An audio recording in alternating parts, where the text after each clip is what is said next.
Remember during the pandemic, we saw those signs everywhere, right? Heroes work here. We were all out there clapping for them. But it turns out behind those hospital doors, a totally different story was playing out. So today, we're going to dig into this hidden crisis in healthcare. And let me tell you, it goes way beyond just burnout. Okay, so let's jump right in. We're going to start by really looking at this huge, painful gap, the one between all the public praise they were getting and the private agonies so many were going through inside their own hospitals. Wow. I mean, this quote from a nurse in a Johns Hopkins study, it just hits you, right? A slap in the face. It just perfectly captures that raw feeling of frustration. Imagine seeing all that gratitude from the public, but then feeling completely abandoned by the very system you're risking your life for. It's just brutal. And that's the big question, isn't it? We call them heroes, so why did so many feel betrayed? It's like this mystery we have to unravel. What was really going on with the people we needed the most? And the answer, well, it's not simple. In fact, to even start to get it, we need a whole new vocabulary. Yeah, to really understand this whole thing, we've got to look past the word burnout. Researchers have given us two really key ideas that finally put a name to what so many healthcare workers were actually feeling. Okay, so the first one is institutional betrayal. Sounds heavy, right? But it's exactly what it sounds like. It's when the very system that's supposed to have your back, your hospital, your employer, totally fails to protect you. And we're not just talking about a simple mistake here. This is a deep, fundamental breach of trust. It can happen because of something they did or, and this is so important, because of something they failed to do. And the second term is moral distress. Now, this is a really specific kind of pain. It's not just, oh, I'm stressed. It's that gut-wrenching feeling you get when you know exactly what the right thing to do for your patient is, but the system won't let you do it. Maybe there's not enough staff or you don't have the right supplies. You're completely blocked. So here's the key thing to get. These two ideas are connected, but they are not the same. Burnout, that's the physical and emotional exhaustion from being totally overworked. But moral distress, that piles a whole other devastating layer on top. It's an ethical conflict. It's the feeling that the system is literally forcing you to go against everything you believe in as a professional. Okay, so we have these two big ideas, institutional betrayal and moral distress. But what did that actually look like on the ground? Well, the data and the personal stories are, honestly, they're pretty shocking. Get this. In one big study, 58% of healthcare workers said they felt some form of institutional betrayal during the pandemic. That's more than half. More than half the workforce felt like they were let down by the very place they worked. And then you look at what was causing all that moral distress. The British Medical Association asked doctors, and the number one answer, it wasn't even close: insufficient staffing. And you can see how that just creates this awful domino effect, right? Not enough staff means you're exhausted, which means you don't have enough time for your patients, which means you can't give them the care you know they deserve. And that feeling just gets worse when you hear things like this. This quote from an occupational therapist. It just lays it all bare. The feeling was the critical decisions, like who gets PPE, were being made based on money, not on keeping people safe. It made them feel like their own lives just weren't the top priority. And look, this feeling of betrayal wasn't just some vague idea. It was fueled by really specific stuff.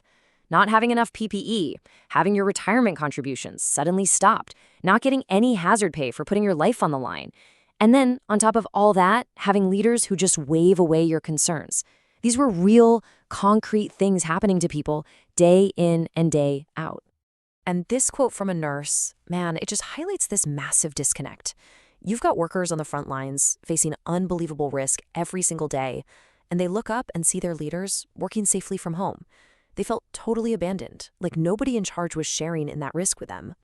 And maybe the worst part of all, when people actually got the courage to speak up about safety, about patient care, about the insane conditions, this is what they heard. Just keep quiet and work.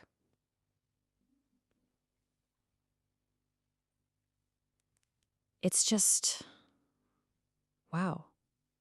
Their feedback wasn't just ignored. It was actively shut down. So you add all this up, this widespread betrayal, this moral distress, and it's not just an emotional problem for a few people. No way. It actually created this really dangerous, vicious cycle that started to threaten the entire healthcare system. The data shows a crystal clear link here. Workers who felt betrayed were 3 times more likely to also suffer from burnout. So this shows you institutional betrayal isn't just some fuzzy feeling. It is a direct cause of people getting completely exhausted and worn out. And check this out, because the long-term damage might be even worse. Those same workers, they were 4 times more likely to regret their career choice. Just stop and think about that for a second. These are people who've dedicated their entire lives to medicine, and now they're questioning that whole decision, all because of how they were treated. And this isn't just about regret. It translates into a full-blown workforce crisis. Look at this survey from the BMA in the UK.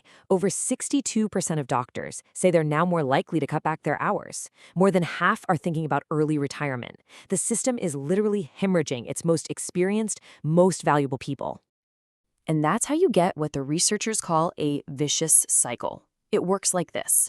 First, the system fails, which leads to that feeling of betrayal. Then, workers burn out and they quit. That, of course, makes the staffing shortages even worse, which then puts more pressure on the people who are left, which creates even more moral distress. It's this awful downward spiral that ends up hurting care for all of us.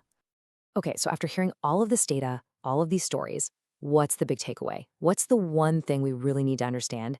It's all about a massive shift in how we look at this problem. The core message from all the research is loud and clear. This is not a problem with the person. It's a problem with the company. This isn't about individuals lacking resilience or not being tough enough. No, this is about broken systems inside organizations that are causing real, profound harm to their own people. And that's why this quote from a doctor in the UK is so powerful. They said they were relieved to finally have these terms.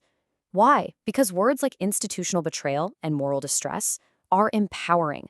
They shift the blame away from the worker and put the focus right where it belongs, on the broken system that's causing the damage to begin with. And so all of this leaves us with a really big, critical question. And it's not just a question for hospital CEOs. It's for all of us. Trust is the absolute bedrock of our entire healthcare system. And right now, it is shattered. So the real challenge is, how do we even begin to repair it? For the people working inside the system, sure, but also for every single one of us who depends on them.